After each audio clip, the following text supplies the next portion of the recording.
بیان کریں گے وہ ایک طرف. آپ میری بات کو غور کر رہے ہیں؟ صبح قیامت تک پورے علماء مفتی مل کر اولیاء اللہ کی جتنی عظمتیں بیان کریں گے وہ ایک طرف، اور اللہ نے اپنے ولی کی قرآن میں جو عظمت بیان کیا ہے وہ ایک طرف. آپ اندازہ کیجئے قرآن پاک کے اندر اللہ رب العزت نے اپنے ولی کی کرامت کو بیان کیا، ولی کے تصرف کو بیان کیا، ولی کے پاور کو بیان کیا، ولی کی شان کو بیان کیا، ولی کے رتبے کو بیان کیا، ولی کے تعلق باللہ کو بیان کیا.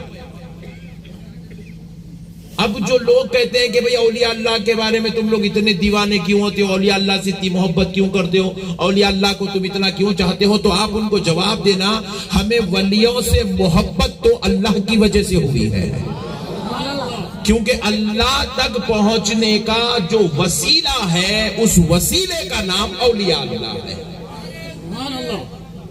اللہ تک پہنچنے کا جو وسیلہ ہے اس وسیلے کا نام اولیاء اللہ ہے.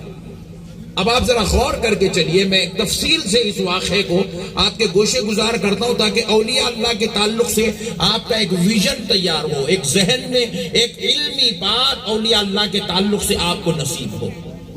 دیکھیے، اصل میں واقعہ یہ ہے کہ حضرت سلیمان علیہ السلام، حضرت سلیمان علیہ السلام یہ اللہ کے پیغمبر ہیں. حضرت سلیمان علیہ السلام نے کیا کیا؟ آپ کے دربار میں ملکہ سبا حضرت بلقیس تشریف لانے والی تھی. تو حضرت سلیمان علیہ السلام نے چاہا کہ بھئی حضرت بلقیس جب میرے دربار میں آئیں گی تو میں حضرت بلقیس کو ان کے تخت پر بٹھاؤں گا. وہ ملکہ تھی جس کو ہم عام زبان میں، انگلش زبان میں ہم جو ایک کوئین کہتے ہیں، وہ کوئین تھی، ملکہ تھی. تو حضرت سلیمان نے چاہا جب وہ میرے دربار میں آئے تو اپنے ملک کی ملکہ سبا وہ اگر جو ہے آئے میرے دربار میں نیچے بیٹھے یا کرسی پر بیٹھے تو اچھی بات نہیں ہے. ایک ملکہ میرے دربار میں آ رہی ہے تو میں ان کو ان کے شان بٹھانا چاہتا ہوں تاکہ میرے دربار میں ان کا تخت لگے اور وہ تخت پر بیٹھے. ان کی عزت میں دینا چاہتا ہوں، ان کو ان کا احترام کے ساتھ میں ان کا استقبال کروں گا، ان کو ان کی عزت کے ساتھ میں اپنے دربار میں ریسیو کروں گا، ان کو ان کے تخت پر بٹھاؤں گا. تو اب حضرت بلقیس حضرت سلیمان علیہ السلام کے دربار میں بالکل قریب آ گئی. یوں سمجھیے کہ ابھی یہ جو مین روڈ ہے نا جہاں سے ہم لوگ رائٹ ٹرن لے کے لیفٹ ٹرن لے کے جو یہ اس کے لیے اندر انٹری ہوئے، بس اتنی دور ہے ملکہ سبا حضرت بلقیس، اور حضرت سلیمان کا دربار لگا ہوا ہے. حضرت سلیمان علیہ السلام جو اللہ کے پیغمبر ہیں، آپ فرماتے ہیں ہے کوئی شخص جو ملکہ سبا حضرت بلقیس کے میرے دربار میں آنے سے پہلے ان کا تخت جو ان کے دربار میں رکھا ہوا ہے وہاں سے لائے اور ملکہ سبا حضرت بلقیس کے آنے سے پہلے میرے دربار میں وہ تخت رکھ دے، کیونکہ جب وہ میرے دربار میں آئے گی تو میں ان کو ان کے تخت پر بٹھانا چاہتا ہوں. آپ بات سمجھ رہے نا؟ نہیں آ رہی سمجھ میں؟ ارے پوروں کو نہیں آ رہی، جس طرح تھوڑا آ رہی. کس کو نہیں آ رہی؟ ذرا ہاتھ اٹھاؤ بھائی پلیز. اچھا سب کو آ رہی ہے، اللہ کا شکر ہے، الحمدللہ. سردی کی وجہ سے سند ہو گئے شاید، ایسا گھور کے دیکھے تو میرے کو ڈر ہو رہا ہے، کیا تو بھی ہو رہا ہے. یہاں پر زیادہ زور سے نہیں بولے تو نہیں بولے، اندر اندر ہی بول لو ذرا سبحان اللہ. اچھا ایسا، اچھا کچھ تو کرو، میرے کو کچھ تو فیل ہونا. یوں گھور کے دیکھے تو میں ڈر جا رہا ہوں، کہاں تو بھی آ کے بیٹھ گیا جنگل میں، کیا تو بھی ہو رہا ہے یہ قصہ. ارے جانتا ہے ایوب بھائی، تم چپ بیٹھو یار. ایوب بھائی بھی بڑے مزے کے آدمی ہیں، سبحان اللہ. تو آپ ذرا غور کریے گا، حضرت سلیمان علیہ السلام نے جیسے کہا ہے کوئی جو ان کا تخت ان کے آنے سے پہلے میرے دربار میں لا کے دے دیا، اور وہ کہاں پر ہے؟ صرف 5 منٹ کی دوری پر ہے. 5 منٹ میں حضرت سلیمان علیہ السلام کے دربار میں داخل ہونے والی، صرف 5 منٹ. میں سمجھانے کے لیے 5 منٹ بول رہا ہوں، چند دیر سمجھیے. آپ کو سمجھانے کے لیے کہہ رہا ہوں، بس تھوڑی دور پہ ہے، بس 5 منٹ میں اندر داخل ہونے والی ہے دربار میں. اب ذرا غور کریں، حضرت بلقیس کا دربار کہاں ہے جہاں سے وہ تخت لانا ہے؟ اور وہ تخت کیسا ہے؟ کوئی چائنا بازار کا تخت نہیں ہے، وہ پلاسٹک کا تخت نہیں ہے، وہ پتھر کا یاقوت و زمرود کا بنا ہوا تخت ہے.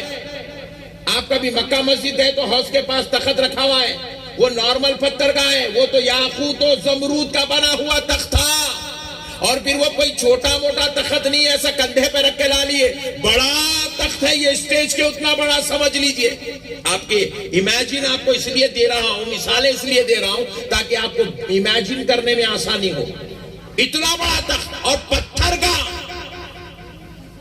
جو کئی پہلوانوں کے اٹھانے سے نہ اٹھے، ویسا تخت لانے کے لیے کہہ رہے ہیں حضرت سلیمان علیہ السلام، اور پھر کیا ہے اس کے اندر ہیرے جواہرات جڑے ہوئے وہ تخت کے اندر، نقش و نگار کیا ہوا ہے وہ تخت، اور پھر وہ تخت ہے کہاں؟ جہاں سلیمان علیہ السلام بیٹھے ہیں وہاں سے 900 میل کی دوری پر۔ آپ 900 میل بولے تو آپ لوگ سبحان اللہ تو بول دیا، کتنا بولے تو کوئی بھی نہیں بول سکتے، کتنا ہے معلوم کس کو بھی، 900 میل بولے تو آپ یوں سمجھ لیجئے تخت ہونا ہے HMT کالونی میں اور رکھا ہوا ہے دلی میں، آپ سمجھ میں آیا تم لوگ، کہاں رکھا ہوا ہے؟ دلی، اور دلی کو جانا ہے تخت لے کے آنا ہے، کتنی دیر میں؟ حضرت بلقیس کے آنے سے پہلے۔ امیجن کر سک رہے ہیں آپ؟ میں آپ کو قرآن سمجھا رہا ہوں، قرآن کے واقعہ قرآن میں اللہ بیان کیا ہے، آپ یہ واقعے کو اگر پورا مکمل طور پہ ذہن میں اتار لیے تو زندگی بھر آپ بدعقیدہ نہیں ہوتے، ولیوں سے آپ کو محبت ہو جاتی، کیونکہ یہ ایسا عجیب و غریب واقعہ ہے جو نہ انسان کی عقل میں سمایا جا سکتا ہے، نہ انسان اس کو جو ہے اپنے اندر اتار سکتا ہے، مگر ماننا ہی ماننا ہے، کیونکہ یہ واقعہ قرآن میں بیان کیا گیا ہے۔ یہ ایک ولی کی عجیب و غریب شان بیان کی گئی ہے، بے مثل و مثال شان بیان کی گئی ہے، جو انسان کی عقل سے ماورا، انسان جس کو سمجھنا چاہے پوری زندگی نہیں سمجھ سکتا، یہ ویسی شان و عظمت اللہ نے ولی کی قرآن پاک میں بیان کی ہے۔ آپ ذرا غور کیجئے گا، آپ دلی جا کے آنا ہے، 900 میل جانا ہے، تخت لے کر آنا ہے۔ اب آپ ذرا غور کرو کتنی منٹ میں؟ 5 منٹ کے اندر تو ایک جن کھڑا ہوا، جن کون کھڑا ہوا؟ انہیں کر سکتا ہے کام؟ نہیں، یہاں بھی آتے نہیں کئی، نہیں آتے گا، جان چھوڑا آئے تو لوگوں کو معلوم۔ اچھا اور ایک بات سنو تم ذرا، یہاں روک تو میں یہ واقعے کو، آج کل بہت چل رہا بھائی، ارے ہاں آج کل بہت چل رہا، کیا ہوا بیٹا ایسا کہیں کو کہہ رہا ہے؟ تو صاحب نیمول صاحب اس کے آنکھ پہ جن چڑھ گیا کرتا، اللہ دیوانے بتا کر رہا، جن چڑھا تو انہیں زمین پہ رہتا، ہواوں میں اڑتا ہے نہیں۔ ذرا لیڈیز بیٹھی ان لوگوں کو سمجھا دیں گے، یہ جن سب کے اوپر نہیں چڑھتا، جن کو کام دھام نہیں ہے، سمجھ رہے؟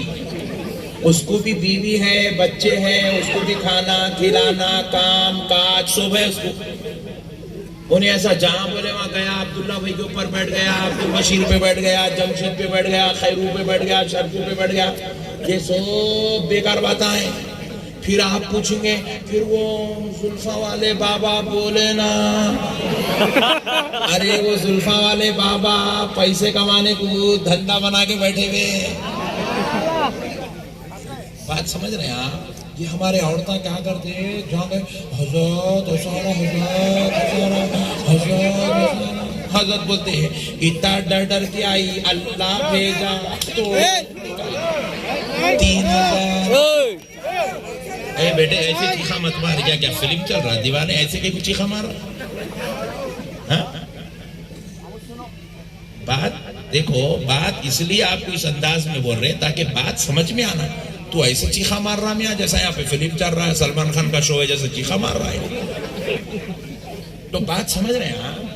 یہ لوگ کیا کرتے ہیں، ان لوگ پہلے چھوٹا شروع کرتے، 21 روپے کے تعویذ بن کے شروع کرتے، پھر اس کے بعد دیکھتے ذرا حضرت کا نام چل رہا ہے، 21 جا کے وہ 101 ہو جاتا ہو، پھر اس کے بعد ذرا ڈرے ہوئے، تھمکے ہوئے، بھیگے ہوئے، ستائے ہوئے، ظلم کیے ہوئے لوگ آتے ہی 3000 ہوتے، پھر وہاں سے 11,000، 21,000، 51,000، 1 لاکھ تک جاتی بات۔ اللہ کے واسطے اچھا جانتے بیٹے ذرا ادھر آ جاؤ, لیڈیز احتجاج کر رہے, ہٹ جا جلدی, ہٹ جا, لیڈیز کے بیچ میں نہیں آنا, دیوانے دیکھ کے نہیں معلوم, چھوٹا بچہ ہے اس کو نہیں معلوم, ابھی تجربہ نہیں ہے نا اس کو. لیڈیز کتنی خطرناک رہتی میرے سے پوچھوا. مما تمہارے کو نہیں بول رہا ہوں, ہمارے پیچھے 2-3 لیڈیز ہم پڑے تو بول رہا ہوں. اماں اللہ کی بنا ہوئی عورت ذات سے, کیونکہ ایسا جلوہ ہم لوگ دیکھے ہی نہیں کبھی نہیں, ہمارے گھر میں دیکھے نہ خاندان میں دیکھے نہ رشتہ داروں میں دیکھے, کہیں بھی نہیں دیکھے. ایک آج جلوہ دیکھ رہے ہیں آج کل, تو اماں اتنی خطرناک رہتی کیا بولنا پڑ رہا.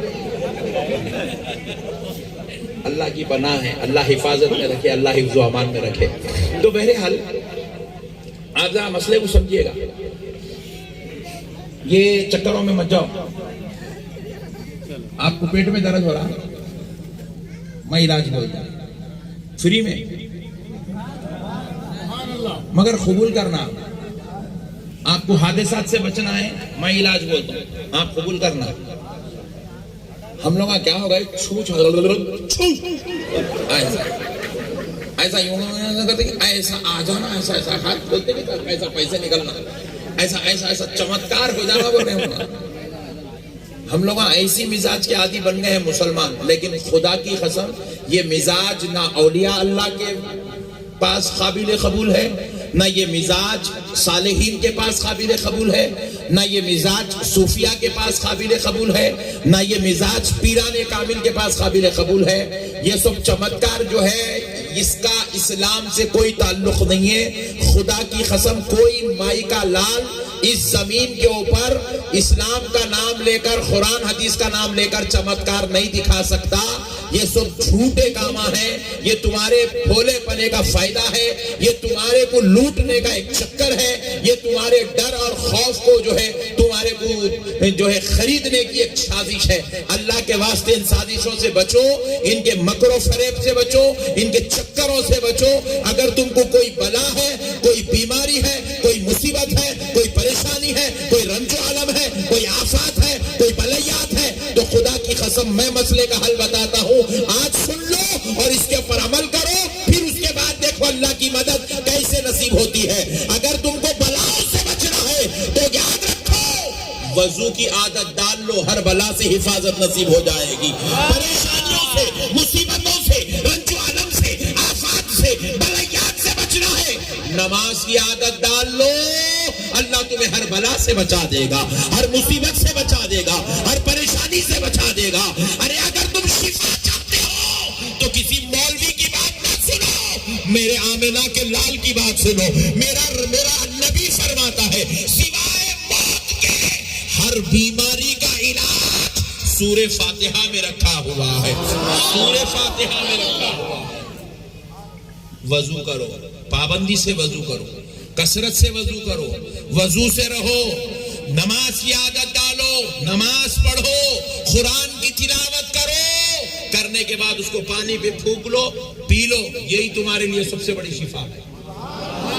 اللہ رب العزت نے قرآن پاک میں ارشاد فرمایا وَنُنَزِّلُ مِنَ الْقُرْآنِ مَا هُوَ شِفَاءٌ